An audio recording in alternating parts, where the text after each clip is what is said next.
और इस वक्त की बड़ी खबर आपको बता दें, बीजेपी प्रधानमंत्री पद के उम्मीदवार नरेंद्र मोदी हरियाणा के रेवाड़ी पहुंच गए हैं और कुछ ही देर में रैली को संबोधित करेंगे। हम आपको सीधे लिए चलते हैं हरियाणा के रेवाड़ी, जहां पर तमाम लोग मौजूद हैं और बस इंतजार हो रहा है नरेंद्र मोदी के भाषण का। पूर्व सैनिकों की ये रैली, ये पहली रैली है प्रधानमंत्री पद का उम्मीदवार चुने जाने के बाद, और क्या कुछ कहते हैं नरेंद्र मोदी, इस बात पर सबकी निगाहें टिकी हुई है। इंतजार सबको इसी बात का है। ये देखिए, स्टेज पर पहुंच गए हैं नरेंद्र मोदी और कुछ ही देर में भाषण शुरू होने वाला है। राजीव गांधी, जिनको लोकसभा में 3/4 बहुमत मिला था, 533 में से, और इस वक्त बीसी खंडूरी भाषण दे रहे हैं, आप सुन सकते हैं। और इसके ठीक बाद नरेंद्र मोदी बोलेंगे और सेनाध्यक्ष, जो पूर्व सेनाध्यक्ष यहाँ पर मौजूद हैं वीके सिंह, उनके भी बोलने की उम्मीद है। बोगोर केस बहनों भाइयों सिर्फ 64 करोड़ का था, और इंडिया टुडे ने जो अपना रिपोर्ट लिखा है उसमें पिछले 10 साल के अंदर 64 करोड़ नहीं, हर साल 64,000 करोड़ रुपए का भ्रष्टाचार हुआ है 10 साल के अंदर। किसका भ्रष्टाचार? और इंतजार सबको इसी बात का है कि आखिर क्या कुछ कहते हैं नरेंद्र मोदी, क्योंकि एक दिन हुआ है प्रधानमंत्री पद का उम्मीदवार उन्हें घोषित कर दिया गया है बीजेपी की तरफ से। तमाम आलोचनाओं, तमाम मतभेदों के बावजूद हम इसी बात पर चर्चा करेंगे कि आखिर क्या कुछ खास रहने की उम्मीद है नरेंद्र मोदी के इस भाषण में। हमारे साथ स्टूडियो में लगातार मौजूद हैं कुंवर अभिषेक, हमारे सहयोगी। कुंवर, आज क्या कुछ आप कर रहे हैं अपेक्षा नरेंद्र मोदी से, क्योंकि नरेंद्र मोदी बोलते तो पहले भी आए हैं, लेकिन आज का भाषण अहम है। प्रधानमंत्री पद का उम्मीदवार उन्हें अब घोषित कर दिया गया है। बिल्कुल शुभ्रा, और ना सिर्फ हमारी बल्कि पूरे देश की निगाह इस भाषण पर रहेगी, क्योंकि नरेंद्र मोदी अमूमन जब भी बोलते हैं तो कुछ अलग ही बोलते हैं। जिस तरीके से वो हैदराबाद में बोले, उन्होंने तमाम एक नारा भी दिया, yes we can do, yes we will do. तो तमाम चीजें हैं, नरेंद्र मोदी जब भी बोलते हैं वो अलग बोलते हैं, और जिस फोरम में होते हैं, जिन लोगों के बीच में होते हैं और जिस माहौल में होते हैं, उसी माहौल के हिसाब से बोलते हैं। आज चूंकि आज पूर्व जो जितने भी हमारे लोग सेना में रहे हैं, आज उनके बीच में है, उनके सम्मान के लिए रैली बुलाई गई है। तो आज हो सकता है कि वो सेना हमारे जिस तरीके से सैनिकों का सर काट के पाकिस्तान लेके गया, सीज फायर का उल्लंघन बार बार होता रहता है, सरकार कुछ करने में नाकाम रही है, तो इसको लेकर एक बड़ा टारगेट इसको रखकर नरेंद्र मोदी कुछ बोल सकते हैं। और जाके एक बड़ा मसला चाइना के साथ है। बिल्कुल बिल्कुल, इन तमाम विदेश नीतियों पर सवाल खड़ा कर सकते हैं नरेंद्र मोदी, हालांकि पहले भी करते आए हैं, लेकिन आज चूंकि पूर्व सैनिकों की ये रैली है, इसलिए यहां पर उम्मीद इसी बात की जा रही है कि इन मसलों पर खासतौर पर नरेंद्र मोदी भाषण देंगे, आज अपनी बात रखेंगे लोगों के सामने। और कुंवर, एक महत्वपूर्ण बात यह भी कि अब उनकी शैली में क्या परिवर्तन होता है, किस तरीके से वो पहले जो कांग्रेस पर, सरकार पर, केंद्र सरकार पर निशाना साधते थे, उसमें क्या बदलाव होता है, क्योंकि अब सीधे सीधे वो प्रधानमंत्री पद की उम्मीदवारी के लिए, प्रधानमंत्री पद के लिए मैदान में उतरे हैं। देखिए, शैली नरेंद्र मोदी की बदलेगी ऐसा मुझे लगता नहीं है, क्योंकि देश उनको एक एंग्री यंग मैन की तरह चाहता है। अगर मैं युवाओं की बात करूं तो जिस शैली से वो बात करते हैं, जो आक्रामकता उनके भाषणों में रहती है, देश उसका मुरीद है, युवा उसके मुरीद है, और वो उसी रूप में नरेंद्र मोदी को देखना चाहते हैं। अगर नरेंद्र मोदी ने अपने आप को मॉड्यूल जरा सा भी किया, जिस तरीके से जो आडवाणी ने अपने राजनीतिक जीवन से सबसे बड़ी गलती की थी, वो जिन्ना की मजार पर जाकर उनको सेकुलरिज्म का तमगा जो दिया था, वो आडवाणी की सबसे बड़ी गलती। नरेंद्र मोदी ये गलती कभी नहीं दोहराएंगे। तो जो उनकी आक्रामकता है वो उसी को रखेंगे, उसी लिहाज से बोलेंगे। लेकिन ये एक देखने वाली बात होगी शुभ्रा कि नई चीजें क्या जुड़ती हैं, क्योंकि अब वो प्रधानमंत्री पद के दावेदार हैं, प्रधानमंत्री पद की दौड़ में हैं और सीधे तौर पर घोषित हो चुके हैं। अगर सरकार एनडीए की आती है तो नरेंद्र मोदी प्रधानमंत्री होंगे। इस लिहाज से वो क्या बोलते हैं, क्या उनमें कुछ मॉड्यूल करते हैं, अपने भाषण में किन किन मुद्दों को जोड़ते हैं। बिल्कुल जाहिर है, क्योंकि ये बदलाव हमने पहले भी एक बार देखा है कुंवर, जब गुजरात के मुख्यमंत्री हुआ करते थे पहली बार, उस वक्त जब वो कहते थे 6 करोड़ गुजरातियों को संबोधित करते थे, गुजराती में भाषण देते थे, धीरे धीरे जैसे जैसे उन्होंने प्रधानमंत्री पद की कुर्सी की तरफ अपनी निगाह डाली और बीजेपी में भी उनका कद बढ़ता गया, उसके बाद हिंदी में भाषण देना उन्होंने शुरू किया। उसके बाद सिर्फ गुजरातियों को नहीं बल्कि पूरे भारतवासियों को वो संबोधित करने लगे। ये परिवर्तन, बहुत बड़ा परिवर्तन, मूलभूत परिवर्तन हमने उनके भाषणों में देखा। अब आज भी क्या इस तरीके का कोई माइलस्टोन देखने वाले हैं हम यहाँ पर? बिल्कुल सुबह, इसमें कोई दो राय नहीं। नरेंद्र मोदी बड़ी चालाकी से अपनी इमेज बदल लेते हैं। जब वो पहली बार मुख्यमंत्री बने तो कट्टर हिंदुवादी की उनकी एक पहचान थी, जिस पहचान को लेकर वो आगे बढ़े। उसके बाद जब वो सत्ता में दोबारा आए तो एक विकास पुरुष की उन्होंने एक बात कही, गुजरात मॉडल पूरे देश के सामने पेश किया। और अब जब वो प्रधानमंत्री पद के आसपास नजर आते हैं, घोषित होने से पहले की अगर मैं बात करूं, तो एक एंटरप्रेन्योर की तरह नजर आए। वो तमाम मुद्दों पे बोले, देश के आर्थिक नीतियों पर बोले। तो ये बदलाव हमने जरूर उनमें देखे, और आज जो बदलाव अगर कुछ नजर आएगा तो मुझे लगता है कि वो देश के प्रधानमंत्री के तौर पर वो बोलेंगे, जो बात अमूमन हमारे प्रधानमंत्री नहीं बोल पा रहे हैं। जो बात अमूमन हमारे देश के प्रधानमंत्री नहीं कह पा रहे हैं, चाहे वो पाकिस्तान का मुद्दा हो, चाहे वो चाइना से रिलेटेड हमारा मुद्दा हो, जिस तरह चाइना के सैनिक बार बार हिंदुस्तान की सीमा में घुस जाते हैं। और नरेंद्र मोदी ने कई बार खुले मन से चुनौती दी है। अभी लालन कॉलेज से जब लाल किले को चुनौती दी गई तो उन्होंने साफ कहा कि आईएएस पर्दा हो जाए दिल्ली और गुजरात में। अब जब नरेंद्र मोदी दिल्ली के दरवाजे पर खड़े हैं तो आज क्या कुछ कहेंगे और किस तरीके से छवि बदलेंगे, क्योंकि वो बड़ी चालाकी से छवि बदलते हैं, इसमें कोई दुराया नहीं है। तो आज वाकई देखने वाली काफी बात होगी शुभ्रा कि आज किस तरीके से इन तमाम बातों पर सबकी निगाहें टिकी हुई हैं और जाहिर है कि नरेंद्र मोदी का भाषण जब शुरू होगा तभी से विश्लेषण उस भाषण का शुरू हो जाएगा। जाहिर है कि बड़ी जिम्मेदारी अब और बड़ी चुनौती नरेंद्र मोदी के कंधों पर है। देख सकते हैं आप, नरेंद्र मोदी का अभिवादन किया जा रहा है हरियाणा के रेवाड़ी में। मैं बहन सुधा यादव जी से और इस वक्त हम रेवाड़ी में मौजूद अपने संवाददाता के पास चलेंगे। अरविंद हमारे साथ फोन लाइन पर जुड़ गए हैं। अरविंद, क्या कुछ चल रहा है वहां पर? हालांकि स्टेज पर हम देख पा रहे हैं कि नरेंद्र मोदी का अभिवादन किया जा रहा है। कितनी देर में ये भाषण शुरू हो जाएगा? रामचंद्र बैना जी से निवेदन करूंगा।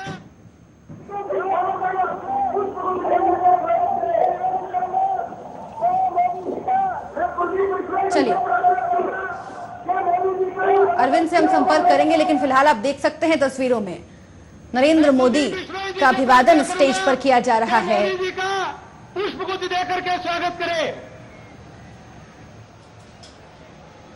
पुष्प से अभिवादन, तलवार से अभिवादन, पगड़ी पहनाई गई है नरेंद्र मोदी को और कुछ ही देर में भाषण शुरू होगा नरेंद्र मोदी का प्रधानमंत्री पद के जनरल वीके सिंह साहब उम्मीदवार के तौर। पुष्प गुच्छ देकर के स्वागत करें।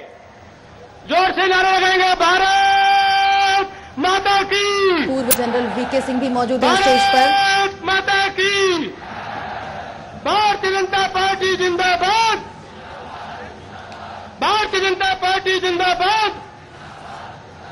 प्रोफेसर जगदीश मुखी जी से निवेदन, आदरणीय नरेंद्र मोदी जी भाई प्रधानमंत्री जी का पुष्प गुच्छ देकर के स्वागत करें। प्रोफेसर जगदीश मुखी जी।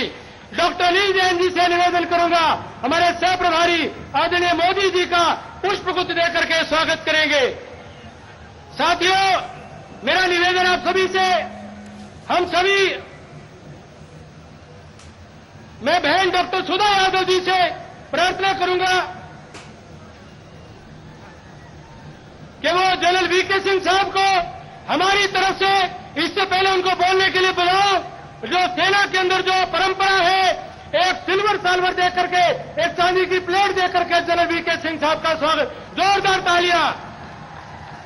सेना हाथ उठा करके जनरल वीके सिंह को बोलेंगे, जय हिंद, जय हिंद, जय हिंद। हम सभी जनरल वीके सिंह साहब को सुनना चाहते हैं। मैं निवेदन करूंगा, आप सबकी तरफ से कोई बीच में व्यवधान न करे। आप सबकी तरफ से प्रार्थना करता हूं, जनरल वीके सिंह साहब पूर्व थल सेना अध्यक्ष, हमारे हरियाणा प्रदेश की शान, क्या बा करके और मंच से अपनी तकरीर करें। जनरल वीके सिंह साहब।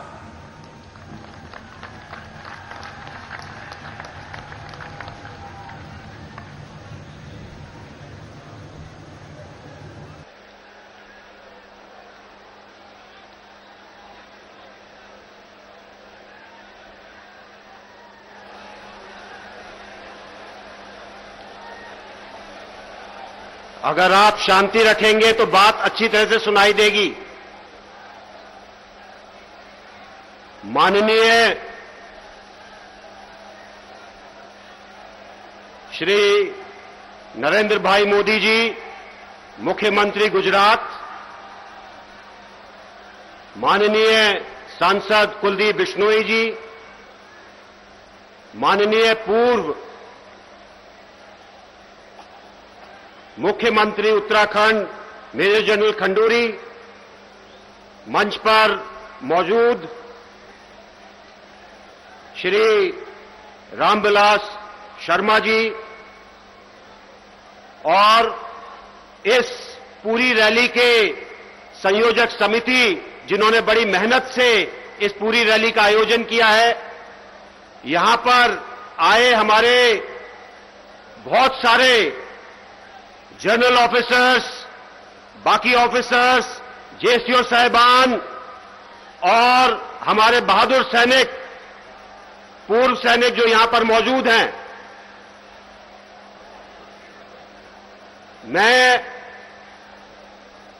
हमारे जितने भी पूर्व सैनिक हैं, आप सबको नमस्कार करता हूं, खासकर जो आपके परिवार के मातृशक्ति यहां पर मौजूद है, उनको भाइयों और बहनों नमस्कार, राम राम।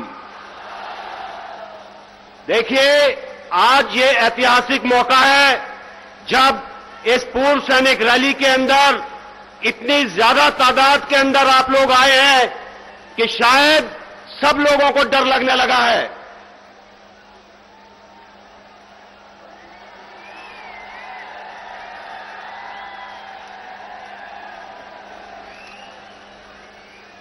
हम लोग अहीरवाल के उस क्षेत्र में हैं जो कि वीर भूमि कहलाती है। आपको मालूम होगा कि इसी क्षेत्र के लोगों ने 18 नवंबर 1962 को रिजांगला के अंदर 120 में से 114 आदमियों ने अपनी जान देकर चीन को वहां का वहां रोक दिया था। यह वो वीर भूमि है।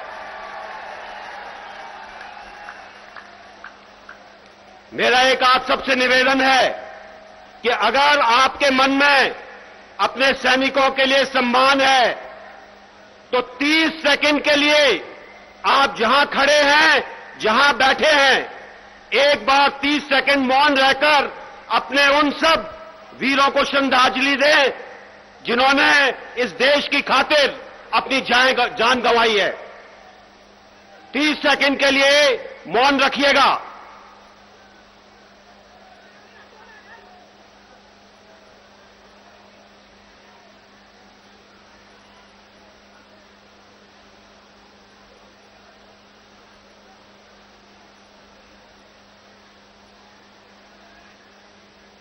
धन्यवाद।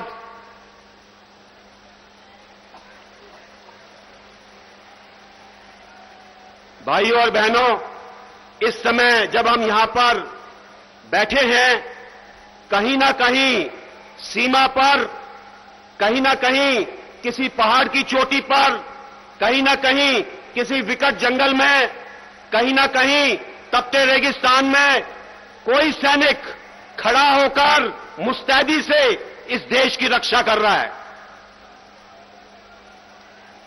और ये क्यों कर रहा है रक्षा? क्योंकि हमारे सैनिकों में, अर्धसैनिक बलों के लोगों में एक भाव है, और वो भाव है कि मेरा देश मेरे लिए सर्वोपरि है, मेरे देश का हित मेरे लिए सर्वोपरि है। यह है वो भाव, nation first always and every time. और इसी भाव के कारण अगर आज देश की सुरक्षा है, आज देश के लोग चैन से सोते हैं, तो ये सब उन लोगों की बदौलत जो आपकी रक्षा करते हैं। मैं उन लोगों को सल्यूट करता हूं, उन लोगों को सलाम करता हूं, और खासकर हमारे उन पूर्व सैनिकों को जिन्होंने ये सब कुछ किया है और जो यहां आकर बैठे हैं। आप सबको एक बार फिर से सल्यूट करता हूं। मैंने अपने सेवा काल में कई देशों की यात्रा की, कई देशों की सेनाएं देखी, कई देशों के सैनिक देखे, लेकिन एक चीज मैं बड़े विश्वास के साथ कह सकता हूं कि भारत के सैनिक से ज्यादा बहादुर, भारत के सैनिक से ज्यादा संवेदनशील, भारत के सैनिक से ज्यादा सहनशील दुनिया के अंदर कोई सैनिक नहीं है।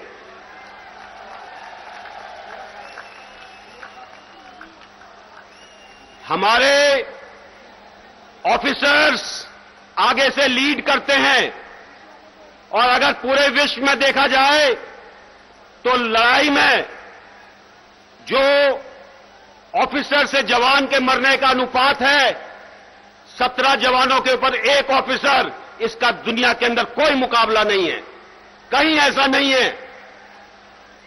ये सब इसीलिए होता है जो कि मैंने आपको बताया कि हम लोगों के अंदर एक भाव है अपने देश के लिए, अपने देश के हित के लिए।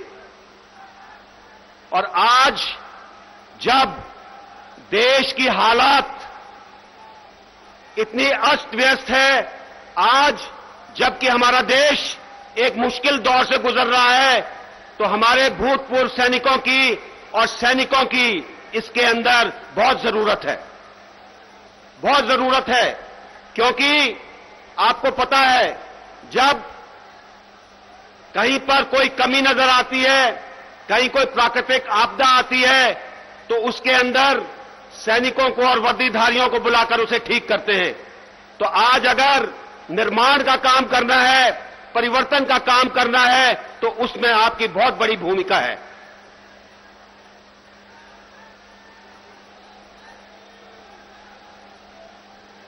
आज जिस तरीके से देश की सुरक्षा नीतियां हैं, देखकर अफसोस होता है।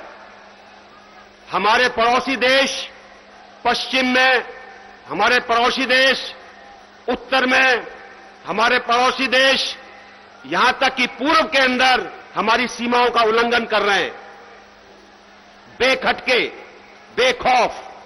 और ये इसलिए कि हमारी नीतियां ठीक नहीं हैं, ये इसलिए कि उनको लगता है कि शायद हम कमजोर हैं। क्या आप कमजोर हैं? क्या आप कमजोर हैं? अगर हम कमजोर नहीं हैं, तो हमको जो लोग कमजोर नीतियां बनाते हैं, उनको बदलने की जरूरत है।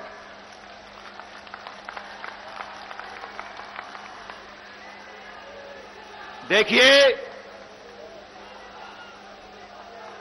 जब हम राष्ट्रीय सुरक्षा की बात करते हैं, नेशनल सिक्योरिटी की बात करते हैं, उसके अंदर सिर्फ सीमाओं की रक्षा करना नहीं है, उसके अंदर उसका दायरा बहुत व्यापक है।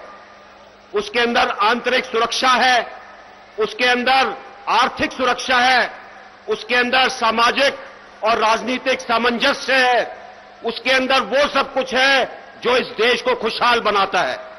और अगर आज कुछ कमी नजर आती है, तो इसीलिए कि शायद राष्ट्रीय सुरक्षा के ऊपर उतना ध्यान नहीं दिया गया। हमारे बाहर की सीमाओं के बारे में आपको पता है। मेरा मानना है कि हमारी आंतरिक समस्याओं का सिर्फ एक ही मूल मंत्र है, वो है कि सब लोगों के साथ एक जैसा व्यवहार हो, शासकीय नीति और शासकीय तंत्र अच्छा हो, और सब लोगों को एक समान अधिकार मिले और उनको आगे बढ़ने का मौका मिले। जब तक ये नहीं होगा, तब तक मानकर चलिए कि देश के अंदर अव्यवस्था रहेगी।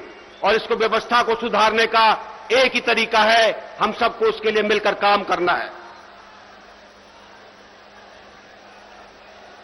देश के सशस्त्र बल जो हैं, वो देश की बीमा पॉलिसी की तरह हैं। अगर बीमा पॉलिसी कमजोर होगी, तो आप सुरक्षित नहीं होंगे। इसी तरीके से अगर हमारे सशस्त्र बल और अर्धसैनिक बल कमजोर होंगे, अगर उनकी तरफ ध्यान नहीं दिया जाएगा, तो देश कमजोर हो जाएगा। और मैं जानता हूं कि आप में से कोई ऐसा नहीं है जो ये चाहता हो कि देश कमजोर हो। हाथ उठाकर बताइए कि देश को मजबूत करना चाहते हैं या नहीं। अगर देश को मजबूत करना है, तो देश के सैनिक का सम्मान करना पड़ेगा। कोई भी देश जिसमें सैनिक का सम्मान नहीं होता, वो कभी आगे नहीं बढ़ सकता। हमारे यहां हालात क्या हैं? हमारे यहां जिन लोगों ने इस देश के लिए अपनी जान दी है, उनके लिए कोई राष्ट्रीय मेमोरियल नहीं है। अभी भी हम अंग्रेजों के बनाए पहले विश्व युद्ध के मेमोरियल इंडिया गेट पर जाते हैं। क्या यह शर्म की बात नहीं है कि एक नेशनल मेमोरियल हमारे शहीदों के लिए नहीं है? मुझे आशा है कि आगे आने वाले दिनों में इस देश के अंदर सैनिकों की इज्जत और सम्मान के ऊपर बहुत ध्यान दिया जाएगा।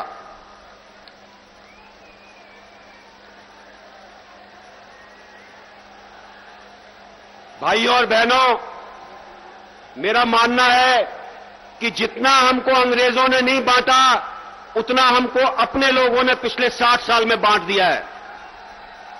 यहां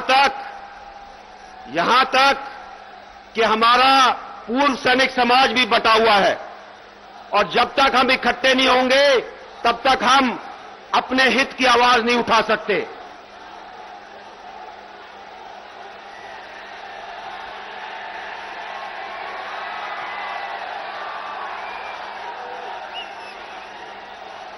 आज जरूरत है सैनिकों के उन सब चीजों की, उन सब जरूरतों की चीजों को पूरा करना जिससे वो मुस्तैद होकर आपकी रक्षा कर सके। आप ऐसा चाहते हैं कि नहीं? आप चाहते हैं कि नहीं आपकी सेनाएं मजबूत हों?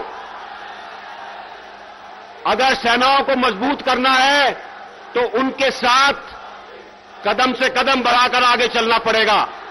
और अब मैं चाहूंगा कि मेरे बाद इन चीजों के ऊपर नरेंद्र भाई मोदी जी अपना उद्बोधन रखें ताकि वो आपको बता सकें कि क्या करना है। जय हिंद।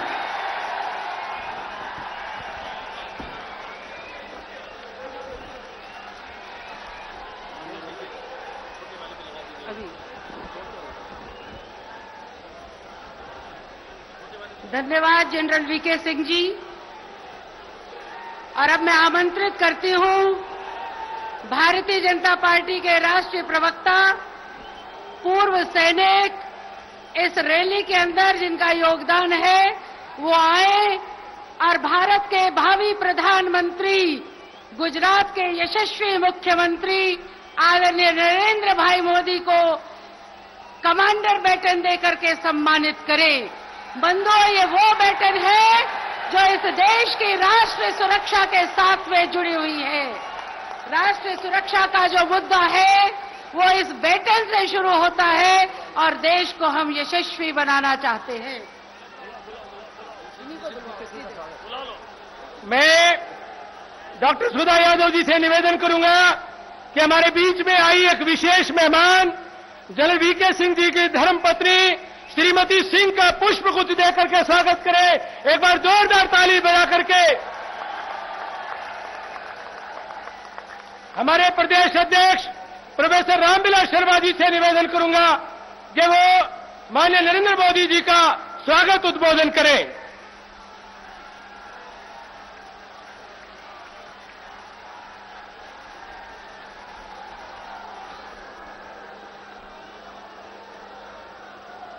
भारत के भावी प्रधानमंत्री हमारे हरियाणा के साथ 7 साल बिताए, एक गरीब किसान के बेटे जिन्होंने गुजरात में सुख समृद्धि, जिन्होंने गुजरात में शांति और ईमानदार प्रशासन देकर के, ऐसे नरेंद्र भाई मोदी का मैं रणबांकुरों की धरती में हार्दिक अभिनंदन करता हूं, स्वागत करता हूं।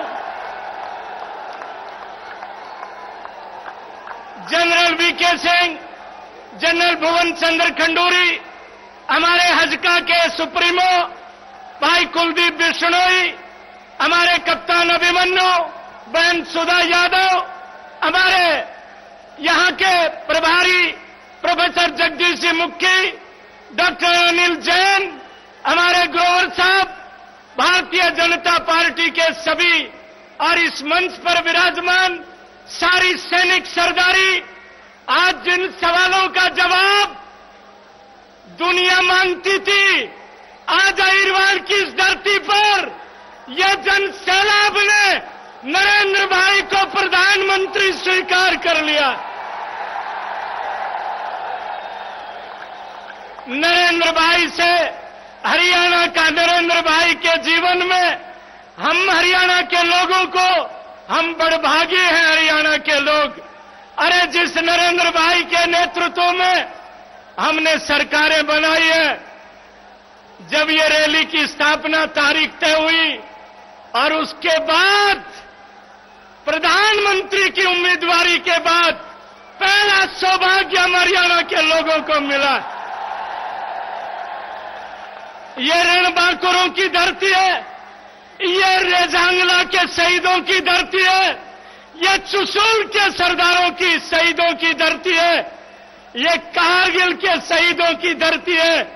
हम आज नरेंद्र भाई आपका ये हाड़ी पाड़ी, ये गांव गरीब किसान, ये व्यापारी कर्मचारी, ये पूर्व सैनिक सरदारी, आज हमने आपको स्टिक भेंट की है, आपको हमने तलवार भेंट की है। नरेंद्र भाई, ये हरियाणा पूरा रेवाड़ी की हाजिरी 1,10,000 आबादी है। आज रेवाड़ी में 10 गुना लोग सिर्फ आपकी एक झलक पाने के लिए आपके अंदर, आपकी एक झलक पाने के लिए आज भ्रष्टाचार से देश जल रहा है। आज सीमा सुरक्षित नहीं है, आज घर में लोग सुरक्षित नहीं है। सुरक्षा की गारंटी नरेंद्र मोदी है। सुरक्षा की गारंटी, देश की सुरक्षा की गारंटी नरेंद्र भाई मोदी है। हम हरियाणा के लोग आपका हार्दिक अभिनंदन करते हैं, स्वागत करते हैं। प्रधानमंत्री बनकर के पहला स्वागत भी ये सौभाग्य हमको मिले, इस विनती के साथ आप सबकी तरफ से मैं नरेंद्र भाई का अभिनंदन करता हूं, स्वागत करता हूं।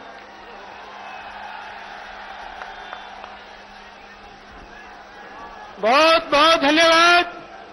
अब आप सबकी तरफ से, हरियाणा प्रदेश के इस जवान और किसान की तरफ से अगर अनुमति हो तो मैं भाई नरेंद्र भाई जी को 2 बातें कहना चाहूंगा। ये सारा हरियाणा का जवान नरेंद्र भाई जी आपको तलवार भेंट करके, ये बैटन भेंट करके ये देश की सरकार को संदेश देना चाहता है कि हिंदुस्तान की सेना दुनिया में किसी से कमजोर नहीं। अगर हमें कमजोर किया गया है तो हमारा नेतृत्व कमजोर है। नेपोलियन बोनापार्ट ने कहा था कि अगर कोई शेरों की सेना हो लेकिन उसका सेनापति अगर गीदड़ हो तो गीदड़ों की सेना का भी सेनापति अगर शेर हो तो शेर सेनापति वो जीत जाएगा। आज हिंदुस्तान की सेना शेरों की है लेकिन हमारा सेनापति, हमारा नेतृत्व आज कमजोर है। हमें सेनापति चाहिए तो शेर चाहिए, हम सबको नरेंद्र मोदी चाहिए।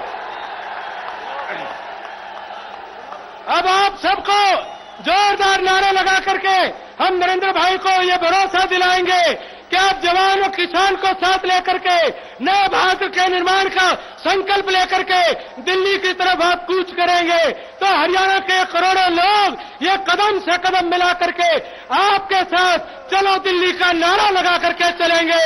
दिल्ली में बैठी हुई सल्तनत के लोगों के पांव तले की धरती धड़ धड़ धड़केगी, उनके सर पर बिजली कड़कड़ करकेगी, ये तख्त गिराए जाएंगे, ये ताज उछाले जाएंगे।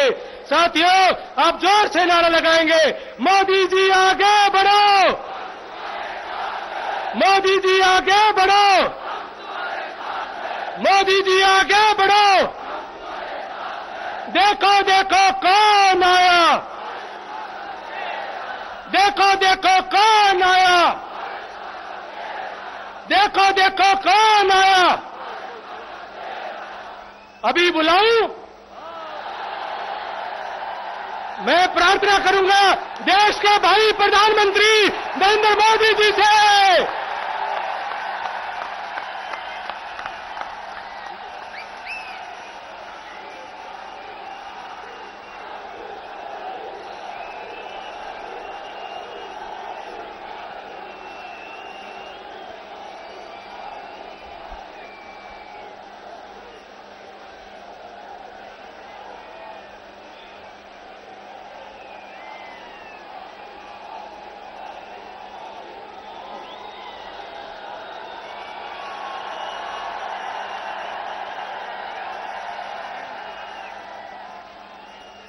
भारत माता की। सीमा पर जो जवान हमारी सुरक्षा में तैनात है, उन तक ये आवाज पहुंचनी चाहिए भारत माता की, भारत माता की। मंच पर विराजमान पूर्व सेनाध्यक्ष आदरणीय श्री वीके सिंह जी, भारतीय जनता पार्टी के सभी वरिष्ठ नेतागण, मंच पर विराजमान भारत को गौरव दिलाने वाले, अपना खून पसीना एक करके हम लोगों को सुख चैन की जिंदगी देने वाले सेना के पूर्व सभी अफसर भाई बहन और विशाल संख्या में आए हुए पूर्व सैनिक भाइयों और बहनों,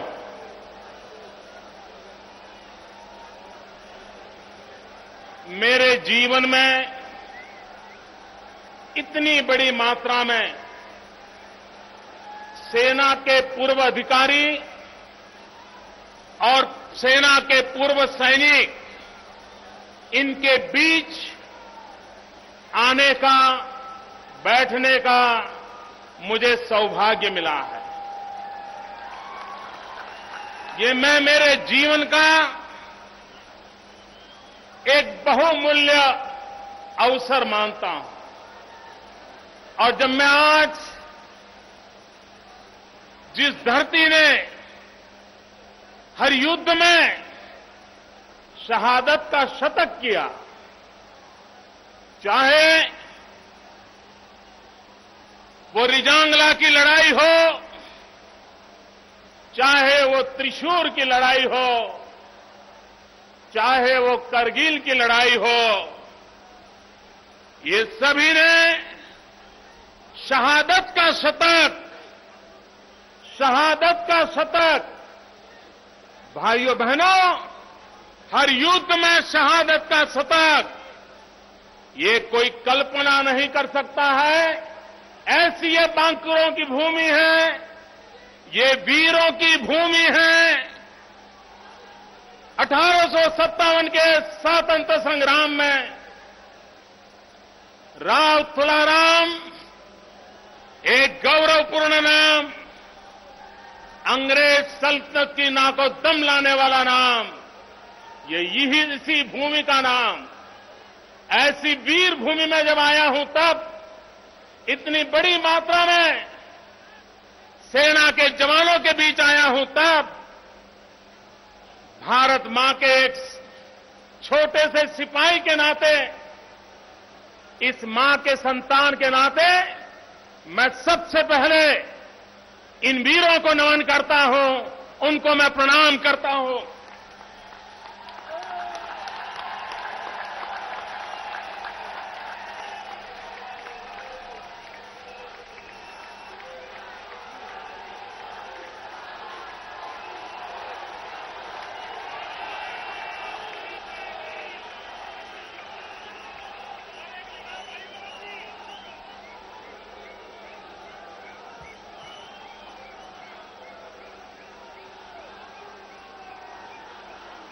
भाइयों बहनों, देश के लिए मर मिटना, हर पल देश के लिए मरने की, शहीद होने की कामना करना, भाइयों बहनों, ये जीवन ऋषियों से, मुनियों से भी जरा भी कम नहीं होता है। और इसलिए मैं उनको नमन करता हूं, मैं उनका गौरव करता हूं। और न सिर्फ यहां है उनका नमन करता हूं, हिंदुस्तान के किसी भी कोने में जो पूर्व सैनिक होंगे, हिंदुस्तान के किसी भी कोने में तैनात हमारे जवान होंगे, मैं उनको भी आदरपूर्वक नमन करता हूं, मैं उनका गौरव करता हूं। भाइयों बहनों, आज जब मैं आपके बीच आया हूं, तब सुबह सुबह एक अच्छी खबर सुनने को मिली। जैसे यूरोप के देश में जब खबर आती है कि अगले हफ्ते एक दिन के लिए सूरज निकलना वाला है, तो वहां पर हफ्ते से पहले ही आनंद उमंग का माहौल बन जाता है, क्योंकि उनको सूरज देखने को मिलता नहीं है। मित्र, हमारे देश में भी अच्छी खबरें सुनने को मिल ही नहीं रही है। पूरा एक दशक होने आया निराशा की, बुराइयों की, पराजय की ऐसी ही खबरें सुनते सुनते हमारे कान पक चुके हैं, हम निराश हो चुके हैं। ऐसे समय कोई अच्छी खबर सुनने को मिलती है तो हौसला बुलंद हो जाता है। मैं भारत के वैज्ञानिकों का अभिनंदन करता हूं, भारत की विज्ञान शक्ति का अभिनंदन करता हूं कि जिन्होंने आज सफलतापूर्वक अग्नि 5 का परीक्षण किया है। और इसलिए मैं भारत की सभी वैज्ञानिक बिरादरी का हृदय से धन्यवाद करता हूं, अभिनंदन करता हूं। मित्रों, 2 दिन पूर्व भारतीय जनता पार्टी ने मुझे एक विशेष जिम्मेवारी दी। व्यक्ति के जीवन में ऐसी घटनाएं बहुत ही रोचक होती है, लेकिन भाइयों बहनों, आज मैं सार्वजनिक रूप से स्वीकार करना चाहता हूं कि मुझे जितना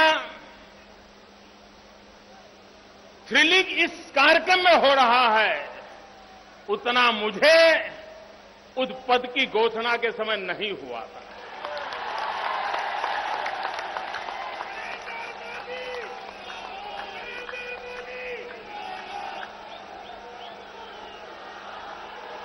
और ये मेरे बचपन से जो भाव पड़े हैं, उस भावों का परिणाम है। मित्रों, आज मैं कुछ अपनी बात भी बचाने का मेरा मन करता है। मैं 4वीं कक्षा का छात्र था, गरीब परिवार से था, 2 रुपये एक साथ कभी देखे नहीं थे, लेकिन लाइब्रेरी में अखबार के अंदर एक इश्तिहार पड़ा था। 4वीं कक्षा में था मैं, और उसमें लिखा था कि गुजरात के जामनगर के पास बालाछड़ी में एक सैनिक स्कूल है। उस सैनिक स्कूल में अगर कोई जाना चाहते हैं तो यहां पत्र व्यवहार करें। प्लीज मित्रों, please, I know your trouble, but it's very difficult. Police के मित्रों को मदद कीजिए, जरा ये कैमरामैन को थोड़ी मदद कीजिए। थैंक यू दोस्तों, आपके कोऑपरेशन के लिए मैं आपका आभारी हूं। मित्रों, मैं 4वीं कक्षा में 2 रुपये जमा किए, और 2 रुपये जमा करके मैंने जिंदगी में पहली बार पोस्ट ऑफिस देखी। पोस्ट ऑफिस के पोस्ट मास्टर की मदद ली, उनको मदद लेकर के मैंने मनी ऑर्डर किया जामनगर सैनिक स्कूल को। उनसे मैंने प्रोस्पेक्टस मंगवाया। उस समय वो 2 रुपये में मिलता था। मन में ऐसा लगता था उस उम्र में कि देश की सेवा करना मतलब सेना में जाना। ये मेरे मन में घुस गया था, किसी के सुना नहीं था, ऐसे ही विचार आते थे। प्रोस्पेक्टस आ गया, मैंने एक दूसरे टीचर की मदद की, भर करके भेज दिया। अब उसके एग्जाम के लिए मुझे जाना था, टिकट के पैसे चाहिए। पिताजी से मैंने कहा कि मुझे ऐसे स्कूल में जाना है, उसका एंट्रेंस एग्जाम है, मुझे टिकट के लिए कुछ खर्चा चाहिए। पिताजी ने कहा, बेटा ये अपने बस का बात नहीं है, हम ये सब नहीं कर सकते, पढ़ लेना। मेरा वो सपना टूट गया, मैं नहीं जा पाया। मन में वो कसक बनी रही कि मैं सेना में जाने के इरादे से सैनिक स्कूल में जाना चाहता था, नहीं जा पाया। और ये जामनगर की बालाछड़ी की वो सैनिक स्कूल है जहां आपके मुख्यमंत्री हुड्डा जी भी वहीं पढ़े हुए हैं। ये हुड्डा जी ने गुजरात का नमक बहुत खाया है।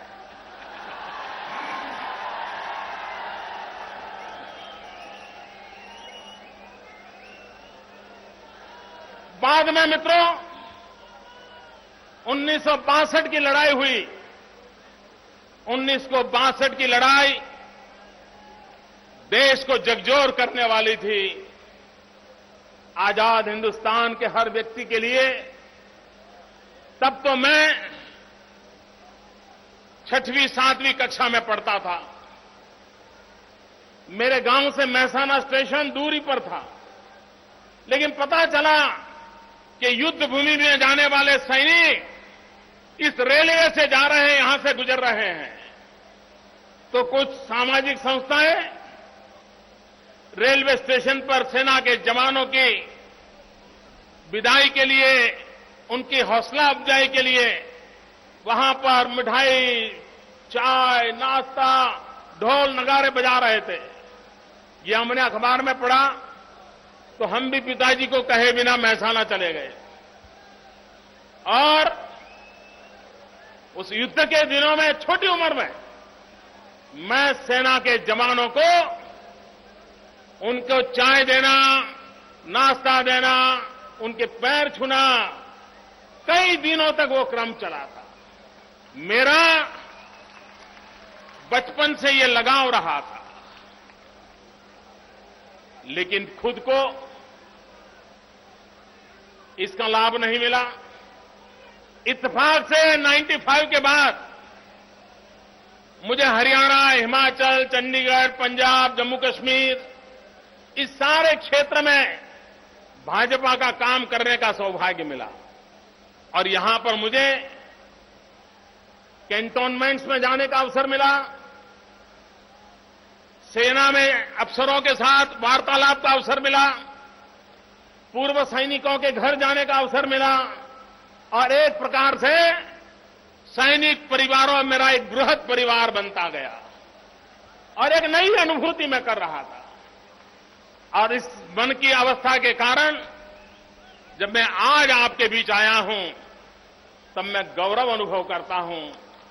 मेरे मन में जो सपने पड़े हैं, मेरे मन में सेना के प्रति जो भाव पड़ा है, जो गौरव पड़ा है, वो जब भी मुझे अवसर मिलता है उसका उजागर होने का बहुत स्वाभाविक है। मित्रों, शायद ईश्वर का भी कोई संकेत है, वरना ये रैली तो बहुत पहले तय हुई थी। 15 तारीख को मेरा रेवाड़ी आना पहले से पक्का था। मुझे कहां पता था कि 13 तारीख को ही इतनी बड़ी घोषणा हो जाए।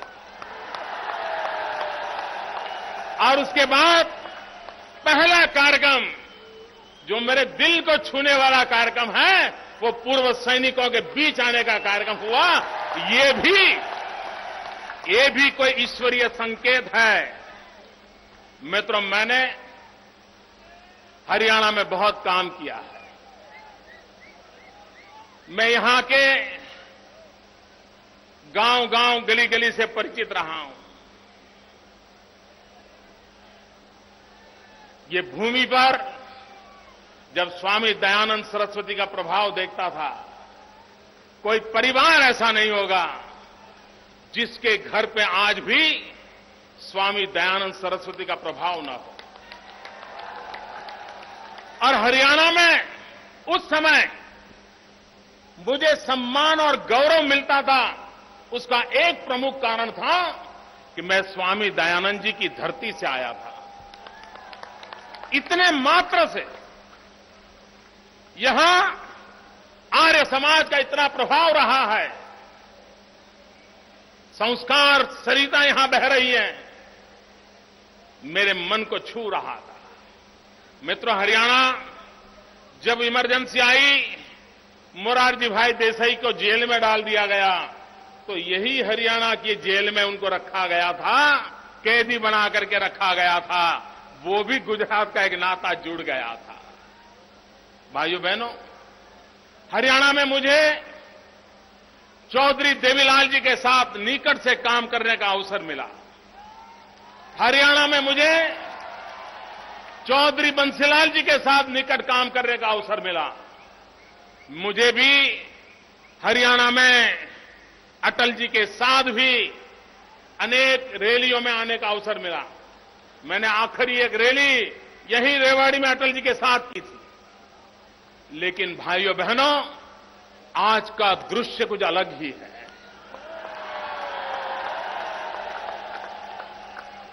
किसी कैमरे की ताकत नहीं है कि इस दृश्य को अपने कैमरे में समाहित कर पाए। किसी की आंखों में उतनी चेतना संभव नहीं है कि इतना दूर दूर तक किसी को देख पाए जहां मैं देख रहा हूं। माथे ही माथे नजर आए, मुंड ही मुंड नजर आ रहे हैं। क्या दृश्य है मित्र! भाइयों बहनों, ये हरियाणा की धरती से उठी हुई परिवर्तन की पुकार है। ये हरियाणा की धरती ने दिल्ली की सल्तनत को आज ललकारा है।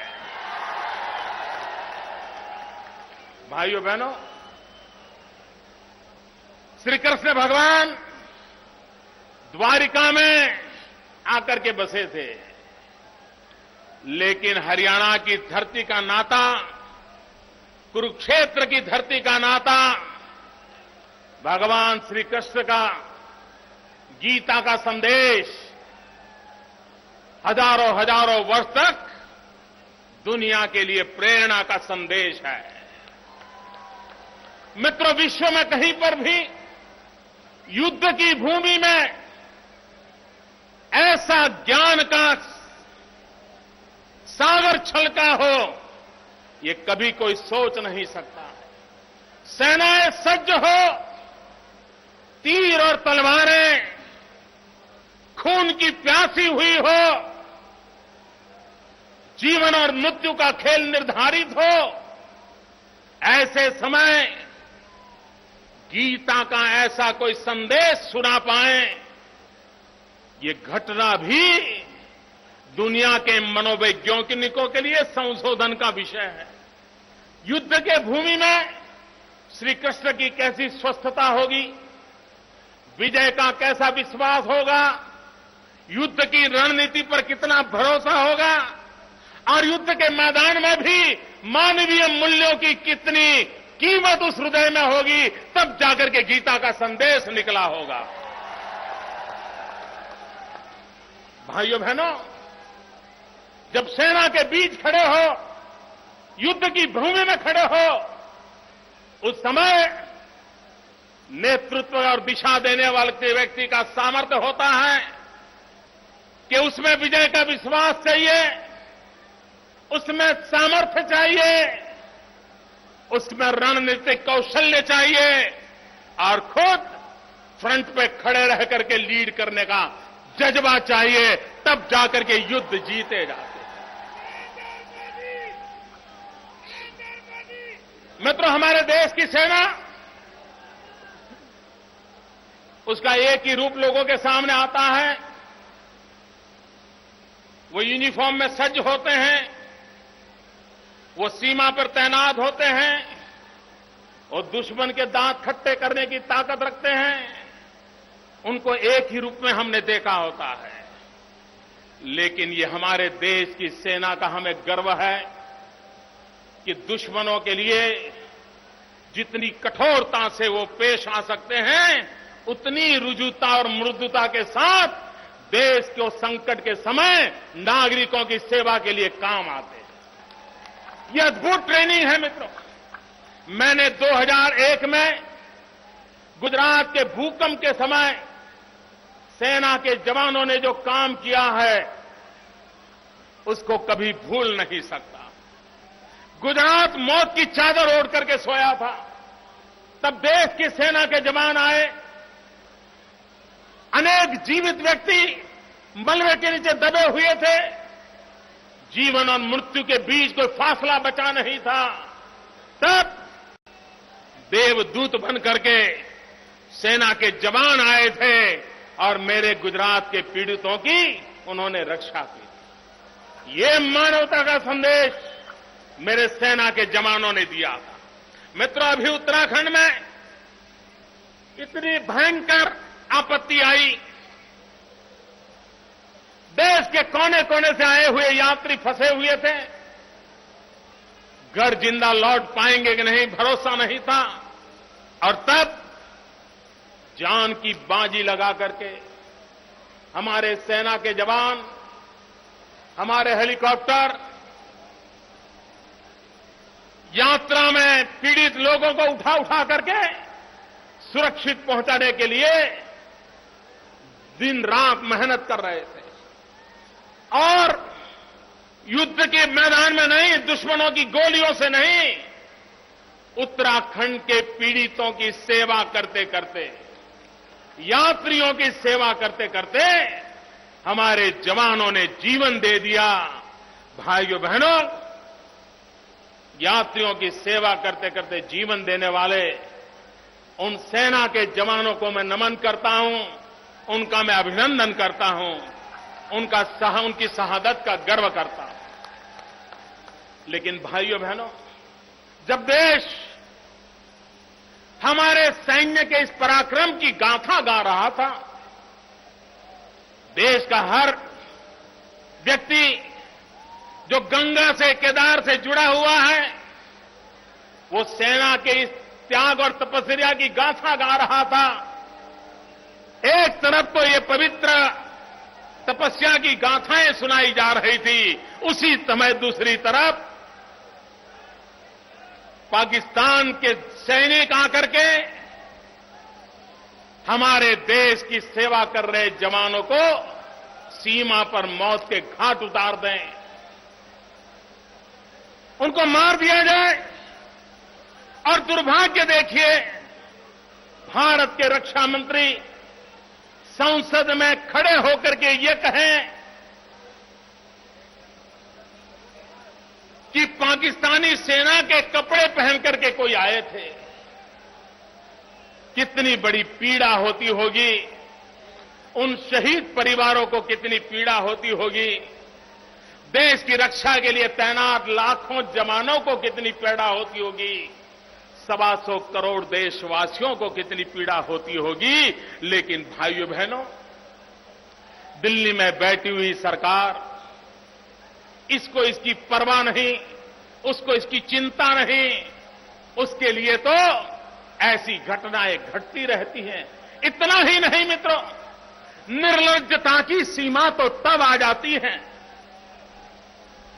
जो जनता के चुने हुए प्रतिनिधि मंत्री परिषद में बैठे हुए व्यक्ति ये बयान दे दें कि सेना में तो लोग बनने के लिए ही तो जाते हैं। इससे बुरा कोई व्यवहार नहीं हो सकता है। इससे बड़ा सेना के जवानों का अपमान इस देश में किसी राजनीतिक दल ने नहीं किया होगा, किसी राजनेता ने नहीं किया होगा। जो अपमान, अगर आप आंसू नहीं बहा पाते हो तो मत बहाओ। आपके हृदय में पत्थर बसे हो तो बसने दो, लेकिन मेरे देश के लिए जीने मरने वाले सैनिकों का अपमान मत करो।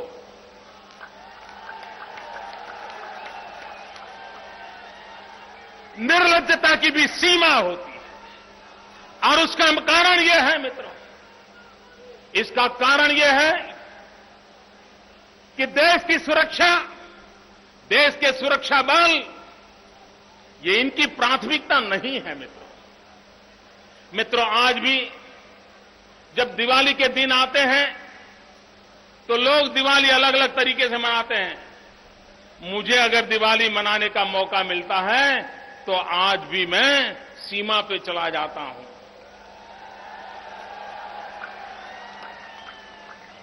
उन जवानों के साथ दिवाली बिताता हूं, उनके सुख दुख बांटता हूं। हमारे गुजरात की सीमा पाकिस्तान से सटी हुई है। आजादी के इतने साल हो गए, पीने का पानी ऊंट पर भर भर करके लाया जाता था। 800 करीब ऊंट पीने के पानी को लाने के लिए तैनात थे। मैं जब गया, मैंने पीड़ा देखी। मैं तो गुजरात के पूर्व छोर से पानी उठाया, 700 किलोमीटर लंबा पाइपलाइन डाला और सीमा के आखिरी पॉइंट पर पीने का नर्मदा का शुद्ध जल पहुंचाया मित्र। ये बजट के कारण नहीं होता है, ये पाइप डालने की टेक्नोलॉजी है इसलिए नहीं होता है। ये होता इसलिए है कि सीमा पर काम करने वाले जवान के प्रति सम्मान का भाव हमारे जज्बे में भरा हुआ है। तब जाकर के होता है, तब हमारी ये प्रायोरिटी बनती है। 65 की लड़ाई हुई थी हमारे यहां, कोई शहीद स्मारक नहीं था। मेरे सभी अधिकारियों को मैं गर्व से जानकारी देता हूं, हमने पाकिस्तान की सीमा पर भारत के उन वीर शहीदों का स्मारक बनाया, उसको लोकार्पण किया और हमारे टूरिस्ट मैप पर लगाया है। और मेरे देश के नौजवानों से मैं प्रार्थना करता हूं, जब भी यात्रा पे जाने का मौका मिले, सीमा पर उस बनाए हुए शहीद स्मारक को जाके सलाम करें। इससे चेतना मिलती है, संस्कार मिलते हैं। भाइयों बहनों, आज देश की नीतियों का क्या हाल हो गया है मित्रों। भाइयों बहनों,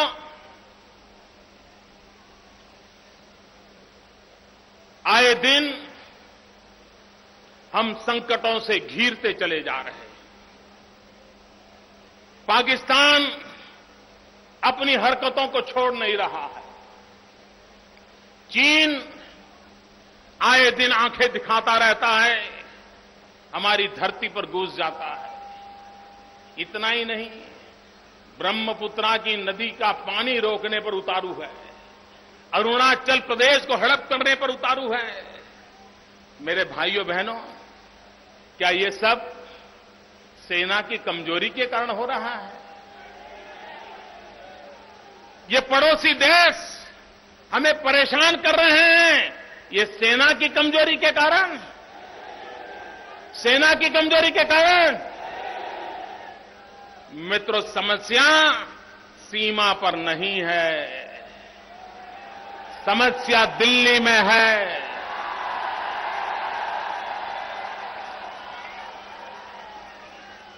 और इसलिए इस समस्या का समाधान भी हमें दिल्ली से खोजना पड़ेगा।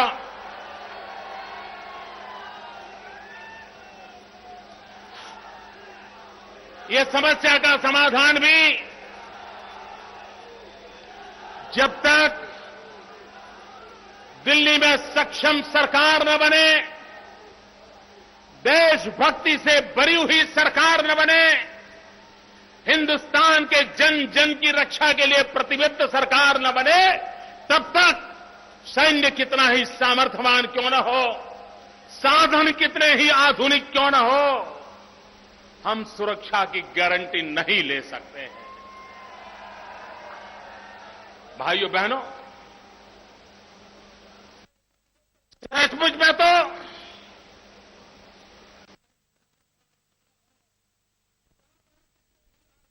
100 करोड़ देशवासी हैं, हम सुरक्षा की गारंटी नहीं ले सकते। हिंदुस्तान ने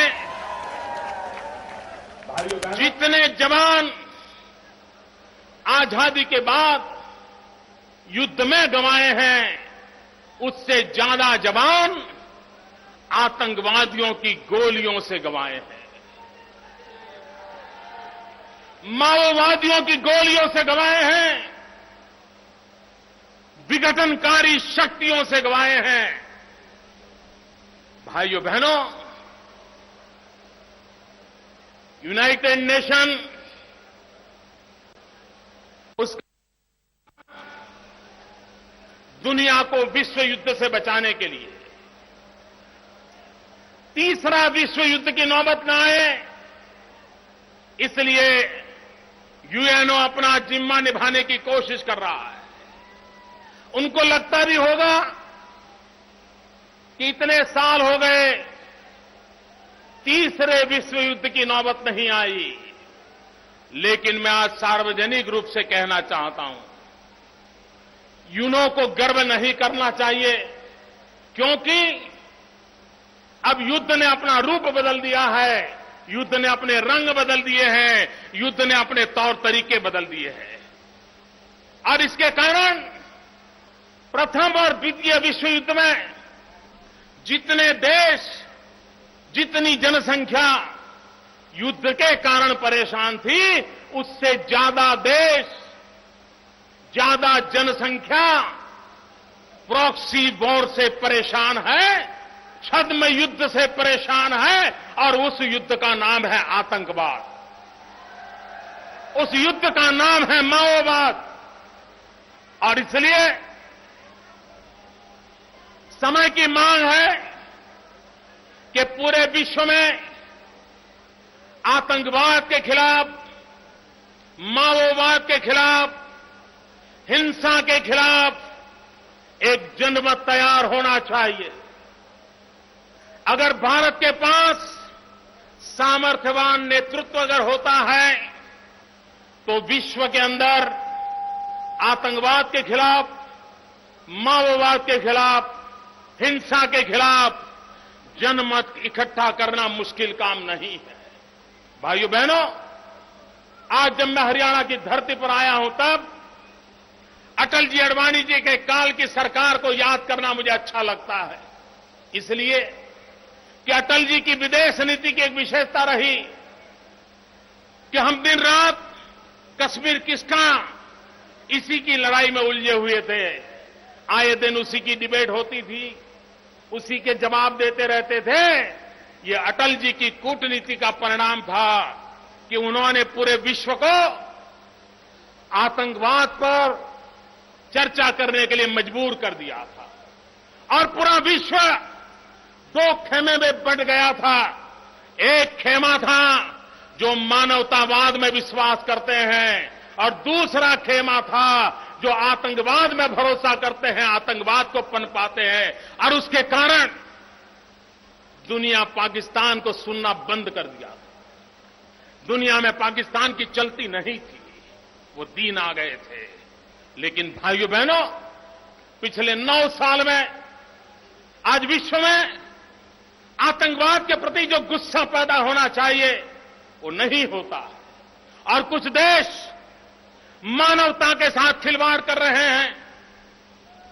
वो अपने आप को बड़े बड़ा मानने वाले देश मानवता के साथ खिलवाड़ कर रहे हैं, क्योंकि वे अपने देश की राजनीति के अनुकूल सिलेक्टिव आतंकवाद के संबंध में ही चर्चा करते हैं। आतंकवाद के साथ सिलेक्टिव व्यवहार नहीं हो सकता है। आतंकवाद मानवता का दुश्मन है। हिंसा मानवता की कब्र खोदती है, और इसलिए मानवतावादी सभी शक्तियों का एकत्र आना विश्व शांति के लिए जरूरी है, गरीब देशों की भलाई के लिए जरूरी है, गरीब देशों के नौजवानों के भविष्य को सुरक्षित करने के लिए जरूरत है। भाइयों बहनों, पाकिस्तान में लोकतांत्रिक तरीके से चुनी हुई एक सरकार आई है।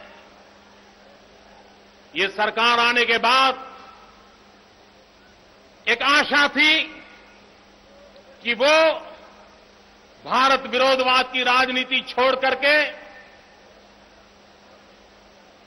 एक मित्र देश के रूप में अपने आप को उभारने की कोशिश करेंगे। लेकिन सीमा पर जिस प्रकार से हमारे जवानों को मार दिया गया, इससे लगता है कि पाकिस्तान के इरादे नेक नहीं है। पाकिस्तान के हुक्मरानों से मैं साफ साफ शब्दों में कहना चाहता हूं, बांग्लादेश हो, हिंदुस्तान हो या पाकिस्तान हो, हमें अगर लड़ाई लड़नी है तो लड़ाई गरीबी के खिलाफ लड़नी चाहिए। हमें अगर लड़ाई लड़नी है तो लड़ाई अशिक्षा के खिलाफ लड़नी चाहिए। हमें अगर लड़ाई लड़नी है तो अंधश्रद्धा के खिलाफ लड़नी चाहिए। मैं पाकिस्तान के मित्रों को कहना चाहता हूं, ये बम, बंदूक, पिस्तौल, ये आतंकवाद का गर्भाधान करने की प्रवृत्ति आपका 60 साल में अब तक कोई भला नहीं किया है।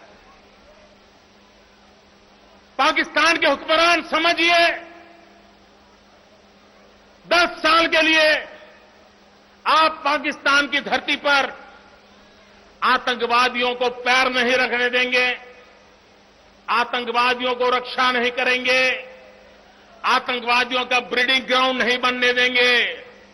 10 साल करके देखिए, मैं दावे से कहता हूं, पिछले 60 साल में पाकिस्तान की जो प्रगति नहीं हुई है, उससे अनेक गुना प्रगति पाकिस्तान की होगी। पाकिस्तान के नौजवानों का भला होगा, पाकिस्तान गरीबी से बाहर आएगा। इतना ही नहीं, ये युद्ध की मानसिकता छूटने के कारण, ये आतंकवादी हरकतों के कारण हिंदुस्तान भी जो आपने युद्ध भूमि में परिवर्तित कर दिया है। पहले तो लड़ाई सीमा पर होती थी, सैनिकों के बीच होती थी, वो अपनी अपनी ताकत से लड़ाई लड़ते भी थे, जीतते भी थे। लेकिन जब आप हिंदुस्तान की सेना को पराजित नहीं कर पाए, तो आपने निर्दोष नागरिकों को मौत के घाट उतारने वाली लड़ाई का खेल शुरू किया। निर्दोष नागरिकों को मार करके पाकिस्तान की धरती से आए हुए आतंकवादी, क्रॉस बॉर्डर टेररिज्म न पाकिस्तान का भला कर सकता है, न हिंदुस्तान का भला कर सकता है, न बांग्लादेश का भला कर सकता है। और इसलिए भाइयों बहनों, मैं आज साफ साफ शब्दों में पाकिस्तान को कहता हूं कि भले आपका जन्म भारत विरोधी राजनीति में से हुआ हो, जन्म भले भारत विरोधी हुआ हो, लेकिन आपका जीवन भारत विरोध के भरोसे नहीं चल सकता। आपकी प्रगति भारत विरोध के भरोसे नहीं हो सकती। आपकी भलाई के लिए भी, आपकी युवा पीढ़ी के कल्याण के लिए भी 60 साल से जो गलत रास्ते पर चल पड़े हो, एक बार सोचो, लौट जाओ और सब मिलकर के गरीबी के खिलाफ लड़ाई लड़े, अशिक्षा के खिलाफ लड़ाई लड़े, अंधश्रद्धा के खिलाफ लड़ाई लड़े और ये धरती महात्मा गांधी की भूमि से विश्व को शांति का संदेश देने का सामर्थ्य पैदा करे, ये मकसद लेकर के चलना होगा। भाइयों बहनों, हमारे देश में वोट बैंक की राजनीति, ये वोट बैंक की राजनीति का खेल इतना घिनौना हो गया है। चप्पे चप्पे पर वोट बैंक की राजनीति की दुर्गंध आती है, बू आती है। टुकड़े टुकड़ों में समाज को तहस नहस कर दिया गया है। और जो दिन रात